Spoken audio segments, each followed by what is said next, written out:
দর্শক আমন্ত্রণ জানাচ্ছি চ্যানেল 24 এর নিয়মিত আয়োজন মুখোমুখিতে। মুখোমুখিতে প্রতি পর্বে আমাদের সাথে একজন করে দেশি কিংবা বিদেশি অতিথি থাকে। আজকে আমাদের সাথে যিনি অতিথি তিনি DG IOM Amy Pop. Welcome to the show. Thank you for having me. Thank you. So is it your first time in Bangladesh? It is, yes. How exciting it is. It's pretty great. And from the opening till now you went to so many places, you met so many people. You brought the World Migration Report for the first time, launching in Dhaka. I'd like to know on this, why Dhaka has been chosen for such a big report? Well, the first is that it's really the birthplace of the Global Compact for Safe, Orderly, and Regular Migration. It was your Prime Minister who wrote a letter to the Secretary General and then advocated with the General Assembly to have an international framework on migration. And it was her advocacy that ultimately kick-started what became the Global Compact in 2018, 2 years later. And then Bangladesh was the very first champion country for the Global Compact for migration. So from the very beginning, this government has had a strong interest in promoting better migration outcomes.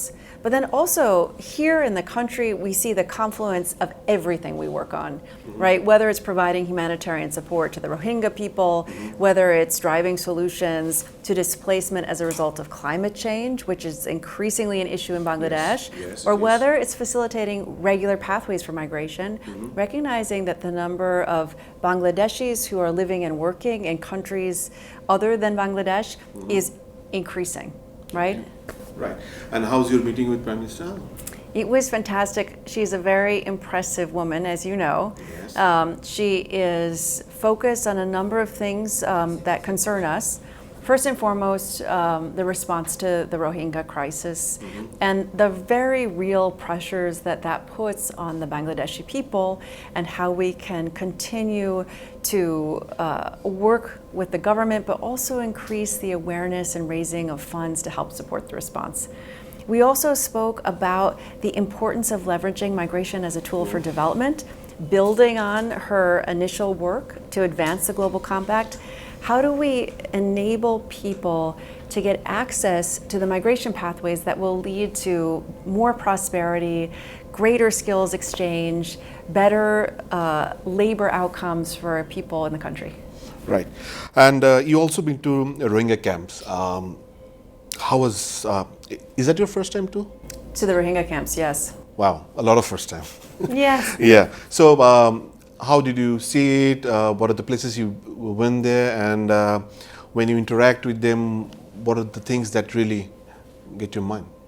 So it's an incredibly tragic human story, first and foremost, right? We are looking at people who were forced to flee for their lives and where it's still not safe for them to go home and where the pressures on them, even as they live here in Bangladesh, remain very, very high. I was struck by a couple of key concerns that the Rohingya people raised to me. Number one is of security. What we're seeing increasingly is within the camps, the level of security concerns have been relatively high, and that's particularly true for women and girls. Yes. The protection concerns are high, and there's more that we need to do as an international community to enable better protection outcomes. But I also saw some really promising things that were happening. One is the creation of this Rohingya Cultural Memory Center. Yes. And this is a way for the Rohingya people to preserve what is unique about their culture. That's important, especially as there are children who have either been displaced very early, so they have no memories, or were born in the camps. Right. And so being able to remember how they created their food, where they lived, how they navigated, the songs they sang, the music they played, the stories they told. Preserving all of that is really important, not just for the Rohingya, but it's a best practice for other communities who are being displaced around the world. A lot of donors are flying with you here and they've been to the camp. Is it why did you bring them? I mean, or they felt that they should go with you to see what's going on? Well, there's no substitute for seeing firsthand how the work happens and what the needs are. That's true for me too, right? So I've been in the job 7 months. Yes. I've traveled, I think, to 30 countries now, 31 Wow. countries. And the reason I'm traveling is because if you sit in Geneva, you can't actually know what's happening on the ground. There is just no substitute for getting out there, talking to the people we serve, talking to our staff, and understanding what more can be done. So bringing the donors with us to understand that dimension was key. But it's also because, quite frankly, the amount of support to the Rohingya people has gone down. Last year, the funding was down over 25% across the UN family. This is a community that does not have the ability to get a job and find an alternate means to bring food in for the family. So dwindling donor support means that people are not getting the nutrition they need, means that people are then more open to abuse and exploitation by a whole range of criminal actors. So bringing the donors to see what it means in real life for a family not to have enough food, for a child not to have sufficient education, for a person to not have access to health care, that's part of telling the story about what support means, including for their people back home. And did they promise anything after seeing all this?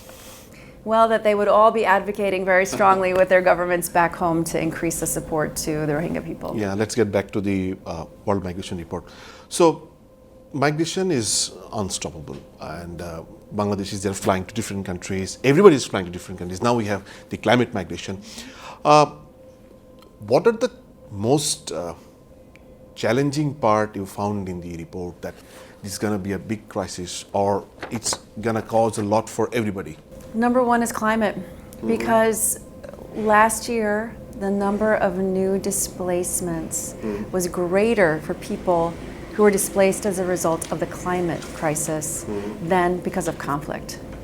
And we know that there are hundreds of millions more people who live in communities that are extremely vulnerable to climate change. That means there will be people who are displaced, whether internally or across borders, as a result of the climate crisis. And quite frankly, governments are not moving fast enough to mitigate the total damage that will happen, especially to the world's most vulnerable. So for us, that means encouraging investment in adaptation strategies now, encouraging investment in data analysis so we can project which communities are most at risk of displacement, and then building alternatives. So for example, if you are a farmer and you're relying entirely on rainfall agriculture, but we can project drought for the next however many seasons, it does not take a rocket scientist to figure out if people cannot farm, that they're going to have to look for other ways to stay alive and make a living. And for many people, that's to move. So rather than waiting for people to move, let's work with those communities now to build out alternatives. Sometimes it's new job training, sometimes it's new ways of farming, and sometimes it will be migration. Right. And when you launched the report, you have listened to other dignitaries. And how do you find them?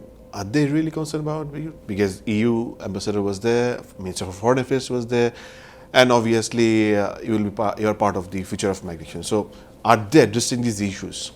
Yes, and one of the reasons why they're very interested, in addition to the humanitarian impact, is the demographic impact. Right.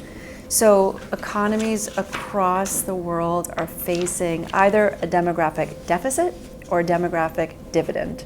Right? But we do not have the most efficient allocation of young people and job opportunities and economic needs. So if you are an ambassador from a country like Greece or Japan, you're worried about whether you have the workforce to meet your own development needs. And you recognize that migration has to be part of the solution. So regardless of the political rhetoric, which is very, very anti-migrant in a lot of these economies, quietly, especially from private sector actors, what we're hearing over and over again is we need migration policies that work for us. Right. Did you raise all these issues, or did the Prime Minister raise all these issues when you had a talk with her one-to-one? Yes. I've seen the photos, those are very lovely. Yeah. We had a chance to talk about humanitarian response, including to the Rohingya people. We spoke about the need for better migration pathways, especially for the nationals of Bangladesh. We spoke about the impacts of the climate crisis and how that will disproportionately affect the people of Bangladesh who already are moving internally as a result of climate. We spoke about her efforts to move her people out of poverty and to graduate from least developed country status, and how migration can be part of that solution. Right. What IOM is really in particular doing to address all these challenges, because all the dynamics is different and very unique in character? So number one, we're a member state organization, 175 member states, but we are operating in 171 countries. And we work directly with governments, with community members, with the migrants themselves. So we're uniquely well placed to understand the dynamics that are specific in that community. There's not a one size fits all. But what we have done is identify these three broad categories of work, right? How do we provide life-saving assistance to those who need us? How do we drive solutions to displacement? Recognizing solutions may be different depending on where in the world we're working. And then how do we facilitate more regular pathways for people to migrate safely and legally and with dignity? And we have also observing a lot of regional wars, like war in Ukraine, now war in Philistine, Gaza, and other wars. These are not something that you can really stop, but you can really talk about it to the higher levels that you have the reach. When do you say all this, share all these concerns to the top level? What the feedback you get? So it depends on the government I'm talking to. But what we find is that governments recognize that without peace, we're going to see the movement of people, right? So when we advocate, whether it's on Ukraine or on Gaza, or whether it's in the situation in Myanmar, our first message is that we need peace, right? And that is not a role that IOM can play. That's a political role that governments need to play. And that we will be there to provide support to the people who are impacted by conflict or war or climate change. But ultimately, governments need to do the work to invest in more peaceful solutions so that people don't have to move in the first place. As IOM Bangladesh is very active and vibrant here, what about IOM Myanmar? Do they have these facilities, like, or they're scared? Well, let's say that the relationship with the government in Bangladesh is not comparable to the situation in Myanmar. We do have a strong partnership with the government here across every facet of our work. We work with them across several ministries and several communities in multiple places in the country. In Myanmar, because of the ongoing conflict, it's a much different picture. We're working at the community level to provide support to those who are the most vulnerable, but even our staff are sometimes at risk of arrest, of violence, of displacement. And so for our staff who are working in Myanmar, they're taking an extraordinarily challenging job, but really putting people at the center of the work they're doing to provide support to those communities. One of the most asked question whenever the Rohingya issue comes is when they start going back to their country. And when you talk to the people, probably you also have seen the frustration among the Rohingyas that they are not going back very soon. What's the way out of it? Peace. And how that can be gained? I mean, that is bottom line, right? You cannot send people back if they're likely to be killed or attacked or further displaced. And unfortunately, the situation in Myanmar is not getting more peaceful. In fact, we've seen quite a lot of increased conflicts and fighting. What's worse is that we've now seen some of the conflict cross over, and we hear about recruitments of soldiers from inside the camp, including the forcible recruitment of children, right, as one of the more harrowing stories. So absent a solution that is political in nature, right, we think that there's not a real option for the people of Rohingya, of the Rohingya people. I will tell you, they would like to go home. Yes. Everybody we talk to Ukrainians, they would like to go home. You talk to anybody displaced by conflict, they want to go home. But they don't want to go home and be killed. Yeah, nobody. Right. So Bangladesh is one of those countries where economy is driven by the remittance, and it comes from the migrants. So to start a positive migration, what IOM is really doing and what are the challenges to meet that? So number one is making sure that there are enough available pathways. We're really heartened by the fact that the European Union has taken a very serious approach to building out more regular pathways. Nice. They recognize they need them, and they recognize they don't have them. So Bangladesh is one of those places where economy is driven by the remittance, and it's one of the so what Bangladesh should be done to do a positive migrant? So number one is actually to make sure those regular pathways exist, right? Yeah. So we are very pleased that the European Union is talking very seriously about building out these talent partnerships. We have been working with the governments of Italy and Greece and Germany to help facilitate access to more regular pathways. And they're identifying a range of skills and job sectors where they would like to recruit talent. So those kinds of partnerships are key because you have a host government and you have the sending government. Yeah.